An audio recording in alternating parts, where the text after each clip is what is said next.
Football বিশ্ব যখন তাকিয়েছিল তার প্রতীক্ষিত প্রত্যাবর্তনের দিকে, তখনই নেমে এলো এক দুঃসংবাদ। ব্রাজিলিয়ান সুপারস্টার নেইমার যেন অভিশপ্ত এক বাস্তবতার শিকার। বারবারই তাকে থামিয়ে দিচ্ছে চোট। মাঠে ফেরার আগেই আবারও পুরনো সেই দুঃস্বপ্নে ডুবে গেলেন তিনি। সাম্প্রতিক সময়ে সান্তোসে দুর্দান্ত ছন্দে ছিলেন নেইমার।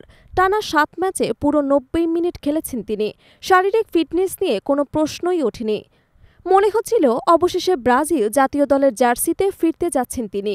সেপ্টেম্বরে বিশ্বকাপ বাছাইয়ের শেষ ২ ম্যাচে তার নাম থাকবে, এমন প্রত্যাশা করেছিলেন ভক্ত সমর্থকেরা।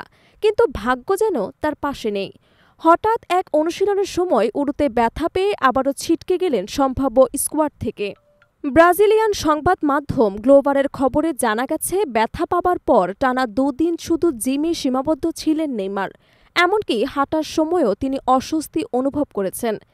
সান্তোস কর্তৃপক্ষ অবশ্য জানিয়ে দিয়েছেন বিষয়টি গুরুতর নয়, তবে মাংসপেশিতে ফোলা রয়েছে। এর ফলে অন্তত কিছুদিন তাকে মাঠের বাইরে থাকতে হচ্ছে। এদিকে আনচেলত্তির স্কোয়াড ঘোষণা হবে সোমবার। নেইমারকে ডাক দেয়া হবে কিনা তা নিয়ে অনিশ্চয়তা তৈরি হয়েছে। যদিও আনুষ্ঠানিকভাবে কিছু বলা হয়নি, তবে দলের ভেতর থেকে আসা খবর বলছে তার নামের সম্ভাবনা এখন প্রায় নেই বললেই চলে। উল্লেখ্য, সর্বশেষ ২০২৩ সালের অক্টোবরে ব্রাজিলের হয়ে মাঠে নেমেছিলেন নেইমার। সেবারও চোটের কারণে ম্যাচ শেষ করতে পারেননি তিনি। এরপর যতবারই সুযোগ এসেছে, ফিটনেস তাকে বারবার নিরাশ করেছে। আবারও যখন তিনি পুরোপুরি ফর্মে ফিরতে যাচ্ছিলেন, তখনই নতুন করে বাধা হয়ে দাঁড়ালো এক চোট। আগামী ৩১শে আগস্ট নেইমারের অনুশীলনে ফেরার সম্ভাবনা রয়েছে। তবে চিকিৎসক এবং ক্লাব সূত্র জানাচ্ছে, সেপ্টেম্বরে ব্রাজিলের হয়ে মাঠে নামা কার্যত অসম্ভব। আর এ খবর শুনে ভেঙে পড়েছেন ভক্তরা। চোট যেন নেইমারের ক্যারিয়ারের স্থায়ী ছায়া।